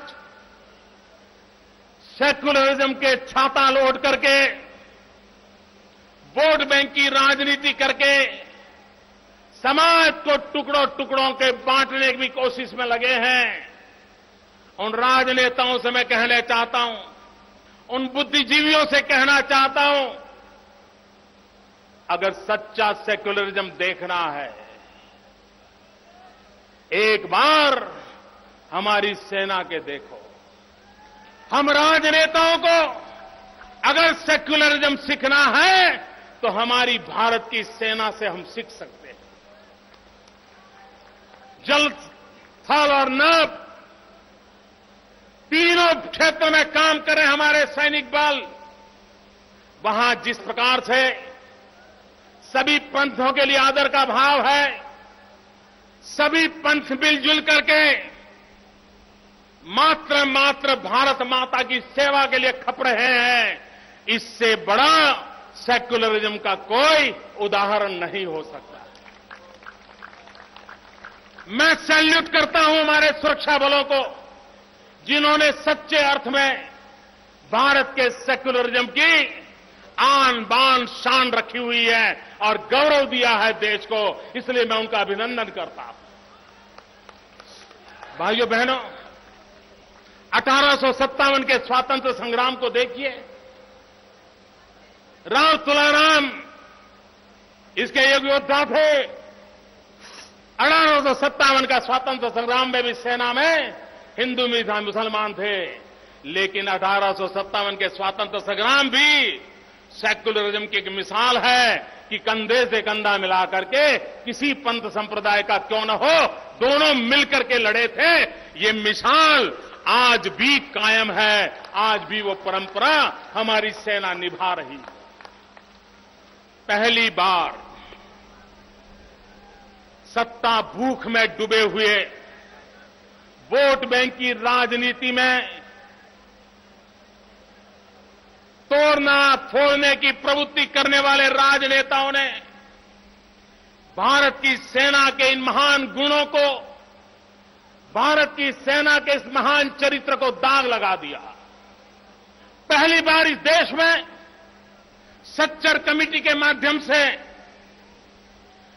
सेना के अंदर कौन हिंदू है, कौन मुसलमान है, इसकी गिनती कराने का हुक्म किया। पाप किया है इन लोगों ने, पाप किया है। भारत की सेना जो सिर्फ भारत मां की भक्ति में डूबी हुई है, हर पंथ परंपरा का सम्मान करने की परंपरा को लेकर जी रही है, उसको भी संप्रदाय के रंगों से रंगने का पाप वोट बैंक में डूबे हुए दिल्ली के राजनेता करते रहे हैं। मैं सेना के उन नायकों का अभिनंदन करता हूं जिन्होंने दिल्ली की सल्तनत को दो टूंग सुना दिया कि सेना का चरित्र कोई बदल नहीं सकता, हमारे सेक्युलरिज्म को कोई चुनौती नहीं दे सकता। हम सेना के भीतर संप्रदाय के आधार पर कोई गिनती नहीं होने देंगे। हमारा हर फौजी भारत मां का लाल होता है। भाइयों बहनों, ये बहुत बड़ा काम किया है सेना के जवानों ने, लेकिन इन लोगों को, मेरे सेना के जवान, मेरे पूर्व सैनिक, इन लोगों को कभी माफ मत करना जिन्होंने दूध में भी दरार करने की कोशिश की है। भाइयों बहनों,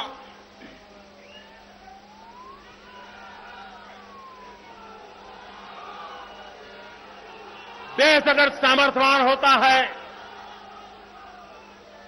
देश अगर सामर्थ्यवान होता है तो न चीन भी आंख ऊंची कर सकता है, न पाकिस्तान आए दिन हमें परेशान कर सकता है। और इसलिए सशक्त सरकार, सशक्त नेतृत्व, सशक्त सेना और सशक्त देश, इस सपने को हमने साकार करना होगा, उसको हमने बल देना होगा। भाइयों बहनों,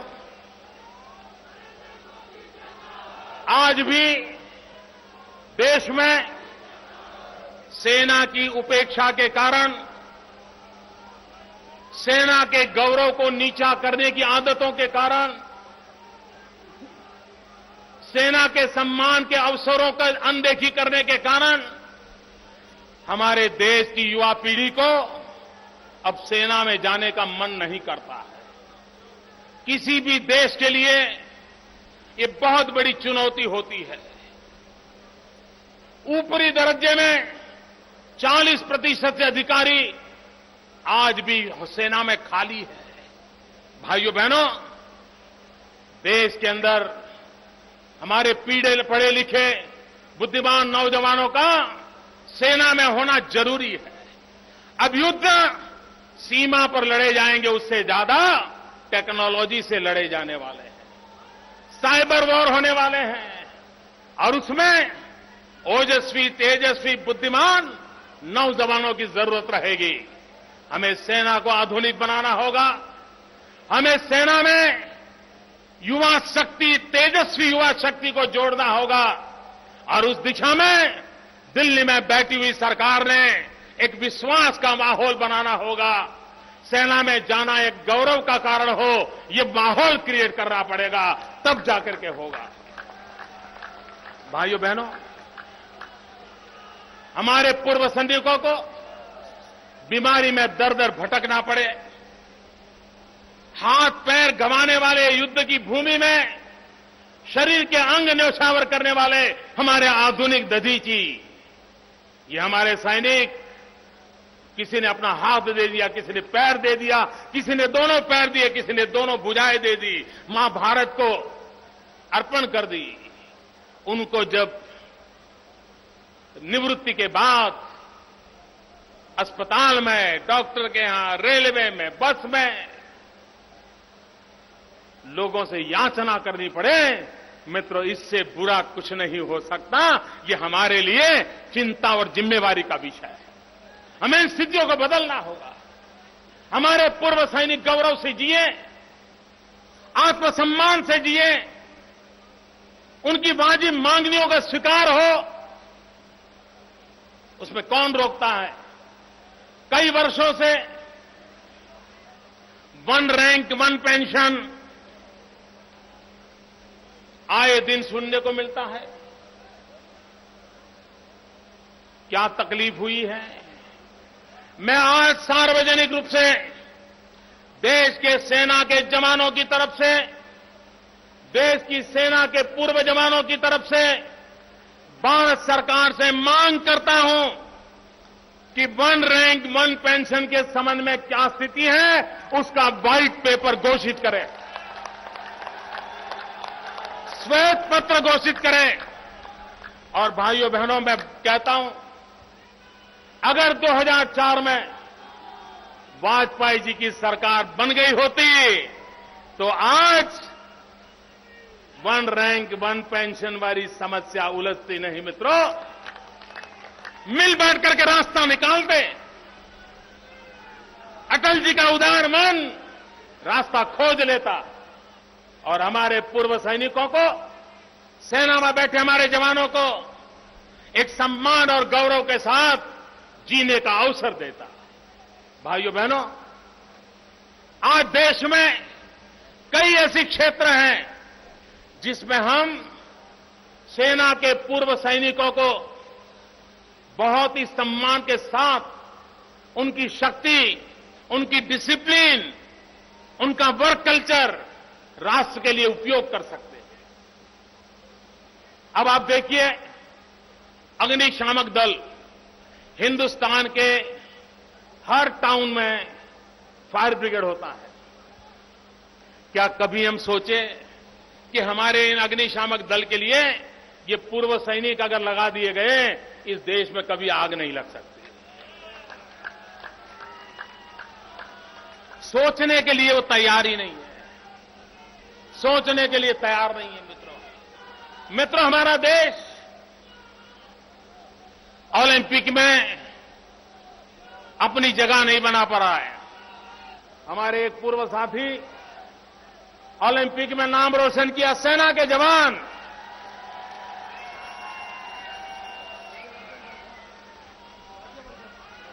भाई राजवर्धन राठौड़ आज हमारे बीच में है, जिन्होंने भारत का गौरव बढ़ाया था, ओलंपिक में पदक लेकर आए थे। सेना के जवान कैंटोनमेंट में होते हैं, अगर ये देश तय करे कि सेना के जवानों को स्पेशल ट्रेनिंग देके स्पोर्ट्स की, उनके कौशल्य को तैयार करके, क्या हम ओलंपिक में रंग नहीं ला सकते? ला सकते हैं मित्रों, लेकिन कोई सोचने वाला तो चाहिए।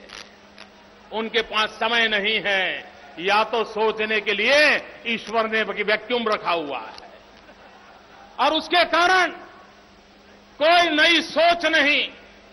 मित्रों, मेरे गुजरात में जब मैं नया नया आया तो बिजली की चोरी बहुत बड़ी मात्रा में होती थी। हमने क्या किया, एक्स सर्विसमैन का पूरा एक दल गठित कर दिया। करीब करीब 1000 एक्स सर्विसमैन को रिक्रूट करके उनका दल बनाया, उनके लिए यूनिफॉर्म तैयार किया और बिजली चोरी को रोकने का काम उनको दिया। भाइयों बहनों, किसी पर कोई कानूनी कार्रवाई करने की नौबत ही नहीं आई। ये सेना के जवान के कपड़े देखते ही इसका इतना मोरल इंपैक्ट होने लगा कि चोर को लगने लगा, करे सेना का जवान आया है, मैं चोरी कर रहा हूं। चोरी बंद हो गई दोस्तों।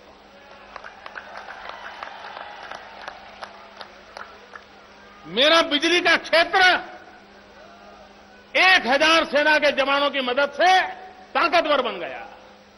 मित्रों, कहने का तात्पर्य है, आज भी इस देश में सेना के यूनिफॉर्म के प्रति एक आदर है, सत्कार है। उसको अगर सही तरीके से काम में लाया जाए तो हमें उचित परिणाम मिलता है और हमारा उस दिशा में प्रयास रहना चाहिए। मैं हर एक विषय पर भी आपका ध्यान आकर्षित करना चाहता हूं। सेना का बजट लाखों करोड़ों रुपयों का होता है। ज्यादातर रुपये विदेशों से शस्त्रास्त्र इंपोर्ट करने में जाते हैं।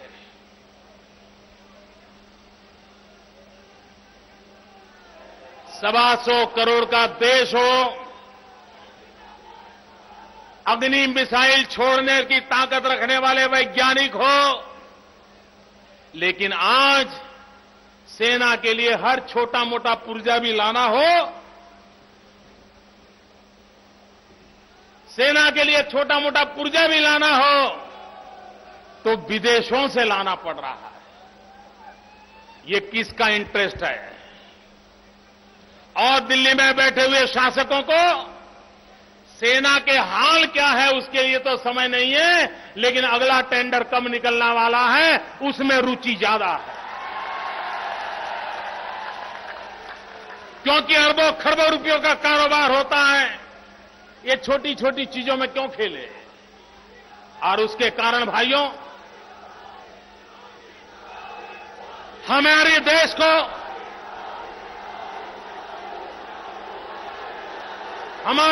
को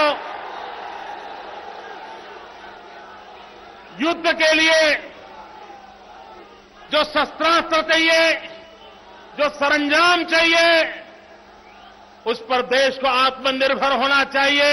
इतना ही नहीं, अरे 125 करोड़ का देश हो, इतने नौजवान हो, इंजीनियर हो, टेक्नोलॉजी हो, हमें तो सपना देखना चाहिए कि दुनिया के जितने भी देश शस्त्र खरीदते हैं, आने वाले दिनों में उनको शस्त्र बेचने का काम हम करें।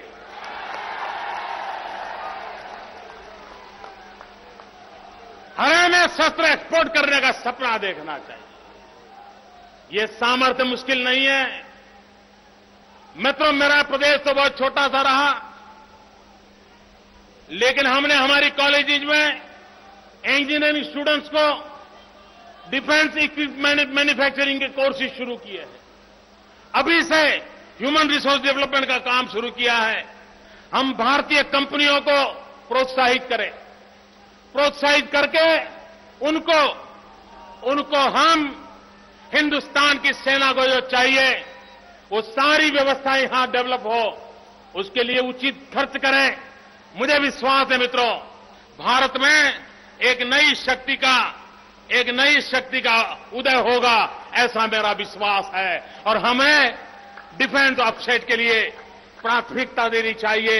हमारे देश में उत्पादन हो, उस पर बल देना चाहिए। हमारी नीतियों को बनाना चाहिए। हमें विदेशों से आयात और यहां के उत्पादित चीजें उनको लेवल प्ले फील्ड देना चाहिए। संशोधन में हम पराक्रम करते हैं, लेकिन हाल क्या है मित्रों, जब विदेशों से हम युद्ध का सामान लेते हैं, तब जब कभी युद्ध होता है और जिस देश से हम सैनिकों के लिए शस्त्र लेते हैं, अगर उस देश की विदेश नीति उस समय हमारे अनुकूल नहीं है, अरबों खरबों रुपये चुकाने के बाद भी युद्ध के समय वो शस्त्र पहुंचाना बंद कर देता है। भूतकाल में हिंदुस्तान ने ये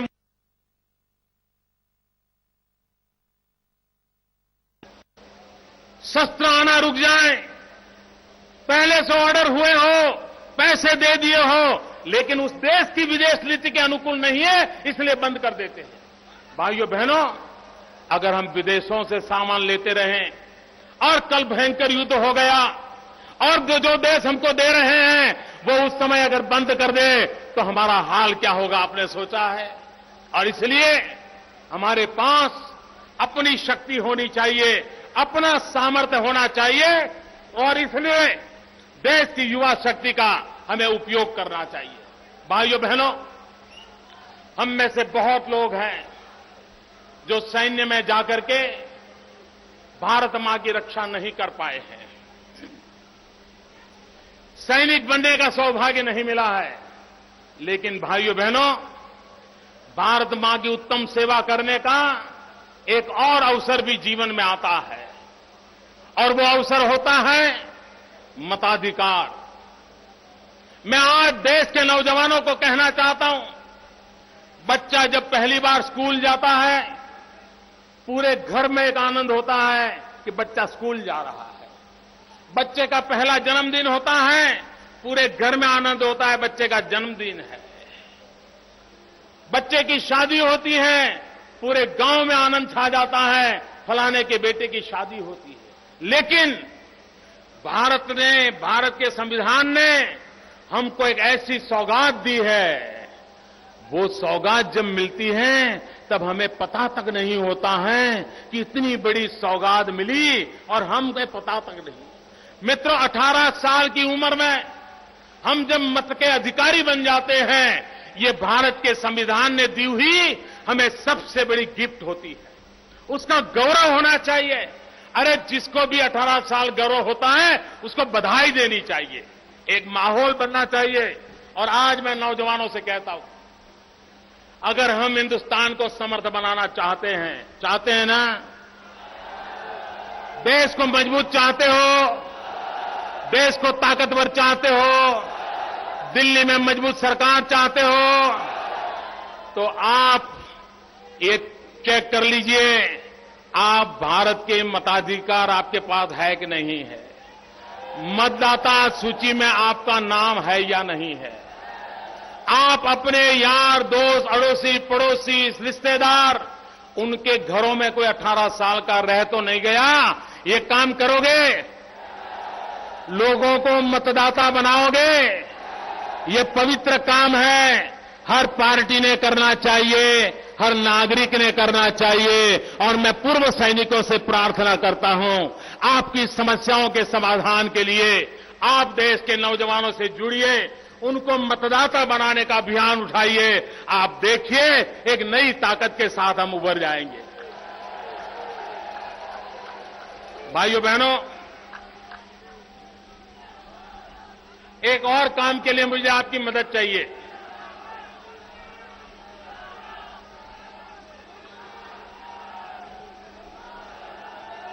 भाइयों, मुझे एक और काम के लिए आपकी मदद चाहिए। करोगे? सब कोई करोगे? भाइयों बहनों, इस देश को एक करने का काम सरदार वल्लभ भाई ने किया था। सैकड़ों राजा रजवाड़ों को एक करके भारत का ये वर्तमान रूप हमें सरदार पटेल ने दिया था। लेकिन पिछले कई वर्षों से भारत की एकता करने वाले लौह पुरुष सरदार पटेल को भुला दिया गया है। सरदार वल्लभ भाई पटेल किसान थे, ये न भूलें। सरदार पटेल किसान थे। आजादी के आंदोलन में किसानों को जोड़ने का काम सरदार पटेल ने किया था। सरदार पटेल लौह पुरुष थे और सरदार पटेल ने एकता के लिए बहुत बड़ा काम किया था। और इसलिए सरदार पटेल का जन्म जहां हुआ, उस गुजरात की धरती पर सरदार साहब का एक भव्य स्मारक बनाने की हमारी इच्छा है। सरदार साहब की एक भव्य प्रतिमा बनानी है। और प्रतिमा कैसी बताऊं? आज दुनिया की सबसे ऊंची प्रतिमा जो है वो अमेरिका में स्टैच्यू ऑफ लिबर्टी है। अमेरिका में स्टैच्यू ऑफ लिबर्टी ये दुनिया की सबसे ऊंची प्रतिमा है। हम स्टैच्यू ऑफ यूनिटी बनाना चाहते हैं और स्टैच्यू ऑफ लिबर्टी से 2 गुना ऊंचा बनाना चाहते हैं। ये विश्व का सबसे ऊंची प्रतिमा बनाने का हमारा सपना है। लेकिन हम उसको सारे देश को जोड़ करके बनाना चाहते हैं। इसलिए हमारी इच्छा है कि सरदार पटेल लौह पुरुष थे, एकता के लिए काम किया था और वो किसान थे। इसलिए हमें हर गांव से लोहे का टुकड़ा चाहिए। लेकिन कोई गांव वाला कहेगा मोदी जी इतना करने की जरूरत नहीं है, हमारे गांव में एक पुरानी तोप है, ले जाओ प्रतिमा बना दो। मुझे तोप और तलवार नहीं चाहिए, मुझे लोहा चाहिए। लेकिन कौन सा लोहा? वो लोहा जो किसानों ने अपने खेत में जोतने के लिए काम किया है, उस लोहे का टुकड़ा चाहिए। क्योंकि वो किसान थे, क्योंकि वो लौह पुरुष थे, क्योंकि वो भारत माता के लिए जीते थे, मरते थे, क्योंकि उन्होंने देश की एकता का काम किया था। इसलिए हिंदुस्तान के, और हर घर से नहीं, पूरे गांव की तरफ से एक औजार 200 ग्राम 300 ग्राम से ज्यादा नहीं, और उसको पिघला करके ये जो भव्य स्मारक बनेगा उसमें आपके गांव का भी हिस्सा होगा। ऐसा एक एकता का स्मारक 31 अक्टूबर के बाद, क्योंकि ये प्रोजेक्ट 4-5 साल चलने वाला है, 31 अक्टूबर सरदार जयंती के बाद आपकी तरफ कोई न कोई आएगा, ये संदेश सुनाएगा और आपसे, आपके गांव समस्त की तरफ से किसान के काम आए हुए एक छोटे से औजार को हम ले जाएंगे और एकता के स्मारक में, विश्व के सबसे ऊंचे स्मारक में आपका भी योगदान होगा। मैं भाइयों बहनों, पूर्व सेनाध्यक्ष जी का बहुत आभारी हूं कि इस कार्यक्रम में वो आए, पूर्व सैनिकों का जज्बा बढ़ाने का काम किया। इतनी बड़ी मात्रा में सेना के सारे पूर्व अफसर आए और इतनी बड़ी तादाद में आप सब भाई बहन आए। मैं फिर से एक बार आपको नमन करता हूं, आपको प्रणाम करता हूं और मैं आपका बहुत बहुत आभारी हूं। दोनों मुट्ठी बंद करके बोलिए, भारत माता की। ऐसे नहीं, भारत माता की। दोनों मुट्ठी ऊपर, पूरी ताकत होनी चाहिए। भारत माता की, भारत माता की।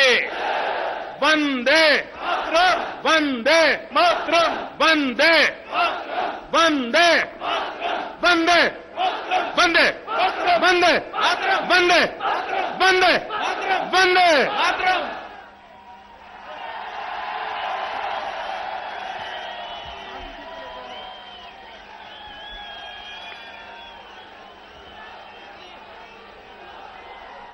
तो हरियाणा के रेवाड़ी से आप सुन रहे थे नरेंद्र मोदी को। प्रधानमंत्री का उम्मीदवार बनने के बाद नरेंद्र मोदी का पहला भाषण सैनिक रैली, पूर्व सैनिक रैली को संबोधित कर रहे थे। जैसा कि अपेक्षित था, केंद्र सरकार पर जमकर निशाना साधा और जता दिया कि अब वो प्रधानमंत्री की रेस में आ चुके हैं।